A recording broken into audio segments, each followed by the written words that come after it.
श्री शिवाय नमस्तुभ्यम। हर हर महादेव। छत्तीसगढ़ राज्य के कोरबा में सावन के महीने में होने वाली शिव महापुराण कथा आज संपन्न हो गई है। आज कथा का तीसरा दिन था। आज की कथा में गुरुजी ने विशेष जानकारियाँ दी हैं। गुरुजी ने सावन की पंचमी के बारे में बहुत सारी जानकारियाँ दी हैं।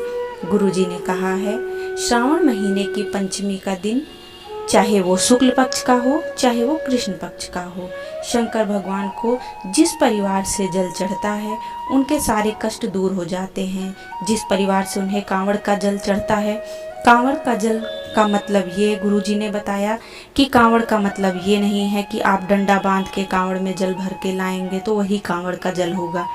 आप अपने घर से हाथ में 2 पात्र ले जाके भी, 2 लोटे जल ले जाकर भी शंकर जी के ऊपर चढ़ाएंगे। पंचमी तिथि पे, किस दिन? पंचमी तिथि के दिन 2 लोटे जल को, 2 कलश को अपने हाथों में लेके शंकर जी के ऊपर जाके चढ़ाएंगे। शंकर जी के ऊपर जो कमंडल होता है, शिव जी के ऊपर जो जलाधारी होती है, उसमें जिसमें शिव जी की 5 बेटियां जया, विषहरा, शामली, देवतली और देव, शंकर भगवान की 5 बेटियां जिसमें विराजमान होती हैं। जब हम जल उसमें समर्पित करते हैं तो हमारी पीढ़ियों में, परिवार में अगर कोई अधोगति में मर गया होता है, कोई कुंवारी अवस्था में चला गया होता है, गर्भ में मर गया होता है, गर्भ से बाहर निकलने के बाद अगर वो मर गया होता है, तो इस तरह से जो भी हमारे पितृ होते हैं या जो भी अधोगति में मरे होते हैं तो वो तर जाते हैं। वो कभी भी सर्प योनि या प्रेत योनि में नहीं पड़ते, वो इन दोनों योनियों से मुक्त हो जाते हैं। देखा जाए तो नाग पंचमी भी पंचमी के दिन ही मनाई जाती है। तो इसीलिए चाहे वो शुक्ल पक्ष की पंचमी हो चाहे वो कृष्ण पक्ष की पंचमी हो, हम दोनों पंचमियों में जल चढ़ाते हैं, जिससे कुटुंब में, परिवार में अगर कोई भी एक जाके जल चढ़ा दे तो हमारी 7 पीढ़ियों के अंतर्गत अगर कोई जीव तड़प रहा है तो उसको मुक्ति मिल जाती है और वो जीव मोक्ष को प्राप्त कर लेता है। अगला उपाय गुरुजी ने बताया कि श्रावण महीने की पंचमी, चाहे वो शुक्ल पक्ष की हो चाहे वो कृष्ण पक्ष की हो, उस दिन देवादिदेव महादेव पे चढ़ाई गई शमी पत्र आस्तिक मुनि का नाम लेकर, कौन से मुनि? आस्तिक मुनि का नाम लेकर शमी पत्र को घर पे वापस उठाकर लाएं और अपने दरवाजे की चौखट पर लगा दें। दरवाजे पे किसी भी ओर आप रख सकते हैं, तो आपके घर के अंदर, आपके बगीचे के अंदर कभी भी कोई भी सर्प प्रवेश नहीं करेगा।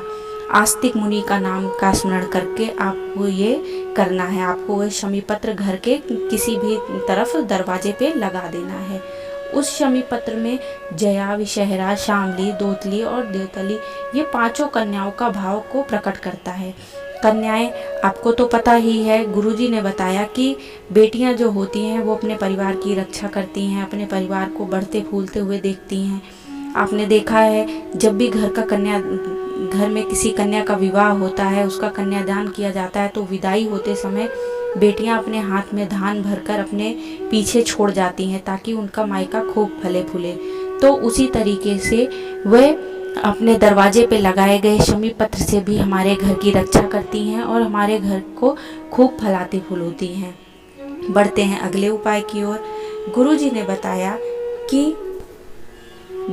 बताया कि पंचमी तिथि पे हम सर्प की पूजा करते हैं, सर्प को स्मरण करते हैं, हमारे कुल देवता के रूप में उसे पूजते हैं। चौरसिया लोग खास करके कुल देवता के रूप में सर्प को पूजते हैं, क्योंकि चौरसियाओं को सर्प नहीं डसता।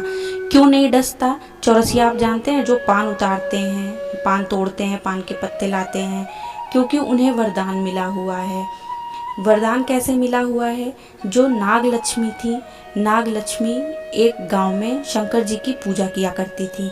जिस समय वो पूजा करती थी तो उनके चारों तरफ पान के पत्ते की जो लताएं होती हैं वो चारों तरफ लिपटी होती थी और वो अपने आसपास किसी को नहीं आने देती थी।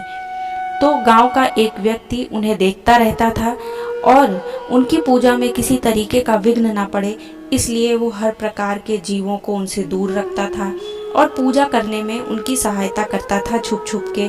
जैसे कि वो शंकर जी का अभिषेक करती थी तो उनको गन्ने का रस है, अनार का रस, मौसम्मी का रस, ये सब ला के अभिषेक करने के लिए चुपके से रख देता था।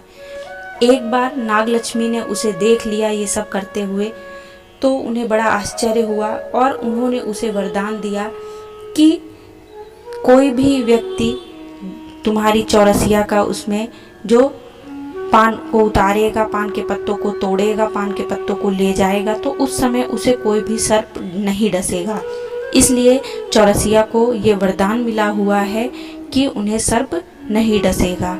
बढ़ते हैं गुरुजी के अगले उपाय की तरफ। गुरुजी ने बताया कि पंचमी तिथि पे अगर आप गन्ने का रस लेके अपने नाम और अपने गोत्र को 7 बार बोल के तुलसी जी की क्यारी में डाल देते हैं, तो आप देखेंगे कि आप आने वाले 2-3 सालों में ही करोड़पति हो जाएंगे।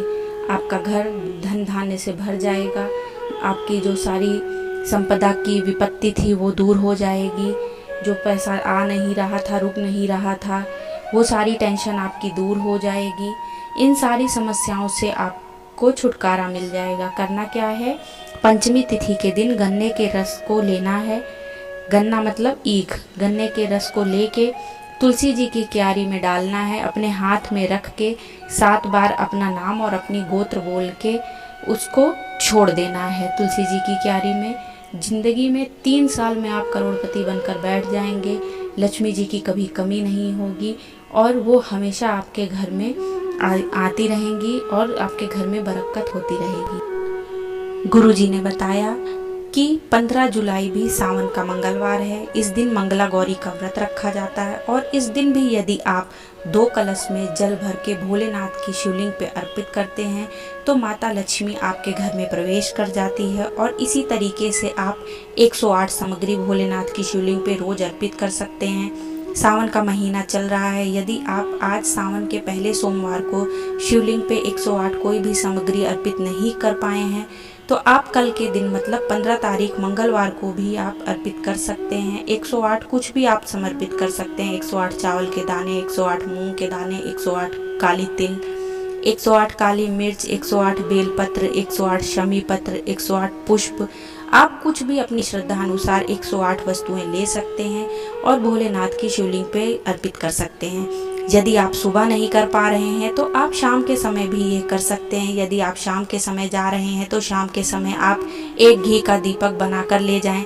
सुबह के समय टाइम नहीं मिल रहा है, सुबह आप 2 लोटा जल नहीं ले जा पा रहे हैं तो आप शाम को 2 लोटा जल ले जाइए और उसके साथ 108 सामग्री ले जाइए। अगर आप शाम को जल नहीं ले जा पा रहे हैं तो आप घी का दीपक ले जाइए और उसके साथ 108 सामग्री ले जाइए और शिव जी को अर्पित करिए और उनसे अपनी मनोकामना कहिए। जो भी आप चाहते हैं उनसे बोलिए, भोलेनाथ अवश्य ही आप पे कृपा करेंगे और आपकी सारी समस्याओं को दूर करेंगे, आपके घर को धन धान्य से भरेंगे, आपकी सभी समस्याएं दूर होंगी। तो ये थी गुरुजी द्वारा बताई गई आज की जानकारी।